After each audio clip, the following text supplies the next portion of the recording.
మంచిర్యాల జిల్లా జన్నారంలో బంద్ ప్రశాంతంగా కొనసాగింది. అటవీ శాఖ ఆంక్షలు ఎత్తివేయాలని డిమాండ్ చేస్తూ టైగర్ జోన్ బాధితులు నిరవధిక బంద్కు పిలుపునిచ్చారు. జన్నారం ఉనికిని కాపాడుకోవడం కోసం ఇదే చివరి అవకాశమని వారు తెలిపారు. అటవీ శాఖ ఆంక్షలు ఎత్తివేసే వరకు ఇంకా ఉద్యమాలు చేస్తూనే ఉంటామని టైగర్ జోన్ బాధితులు హెచ్చరించారు.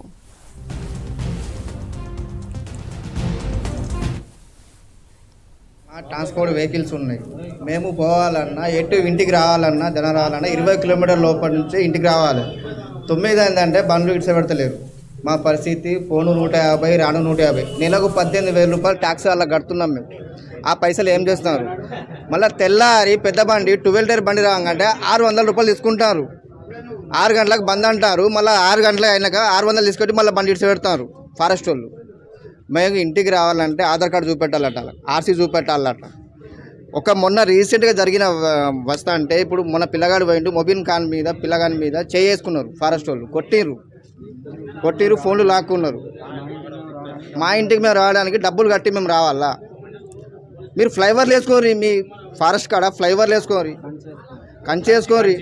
మమ్మల్ని ఎందుకు ఇబ్బంది పెడతారు మీరు? మేము బతకాలా లేకపోతే ఏం చేయాలో చెప్పండి. మరి మీరే చెప్పండి. ఈ టైగర్ జూన్ వచ్చిన కాడికి వెళ్ళి 4-వీలర్కు చాలా ఇబ్బందికరంగా ఉంది. నైట్ పూట ఒకవేళ పేషెంట్ని తీసుకొని పోయినా వెళ్ళడం లేదు. నైట్ పూట డ్రైవర్ అనేటోడు లైసెన్స్ పెట్టుకుంటాడు జేబులో, కానీ ఆధార్ కార్డు మాత్రం పెట్టుకోడు. ఆధార్ కార్డు ఉంటే బండి వదులుతామా నన్ను అన్నారు. ఫారెస్ట్ చెక్ పోస్ట్ కాడ ఇంజన్పల్లి కాడ ఆధార్ కార్డు తీసుకొని రా, అప్పుడు వదిలిపెడతామన్నారు. నైట్ పూట పేషెంట్ రిటర్న్ తీసుకుపోవాలన్నా మా 4-వీలర్కి ఇబ్బంది ఉంది.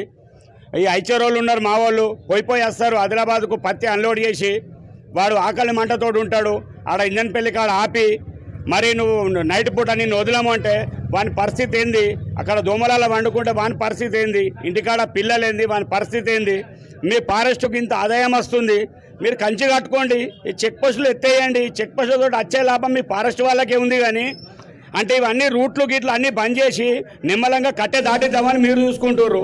ప్రతి ఒక్కరి ఫారెస్ట్ ఇంట్లో కోటి రూపాయల కట్టె ఉంది. నార్మల్ జనం ఇంట్లో ఓడు మంచం చేసుకోవాలనుకుంటే వాడు పర్మిషన్ తీసుకోవాలి.